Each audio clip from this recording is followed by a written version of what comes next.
খাও ধরে উঠছে তোমার হ্যাপলে ইসলাম হেম না বাবা আসল ধরে বাবা বসো আরো টাইট পেন্সিল বাজে বাবা ধর তোলা এটা ফিনজাস ফিরতে আর নীলটা বিছেরা ফিরতে হচ্ছে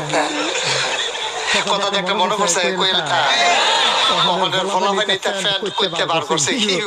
একটা তালুর বেদ গেছে দাওয়াত দিত কই গেছে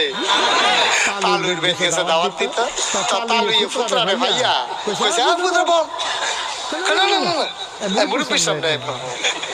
মাউ এবারে কইতাছে পুত্র বল না অসুবিধা কি চেয়ার আর টান দিয়া পুত্ররে বয় তো নিচে তো উপরে পড়ে গেছে গা ও মরিটা এবার দিছে আর বয় ওই যে টাইট ফ্যান যেতে বে ওই তো লইছে পরে বেহার আর সাথে তো পড়ে শুনে আমার কলিজার টুকরা যুবকগুলা তোমরা একটু খেয়াল করো তোমরা আমার শত্রু না আমি যে তোমরা কি মায়া করি আমি যদি কলজাটা কাটতে বার করতাম পারতাম দেখলো ফুরাটা কলজার মধ্যে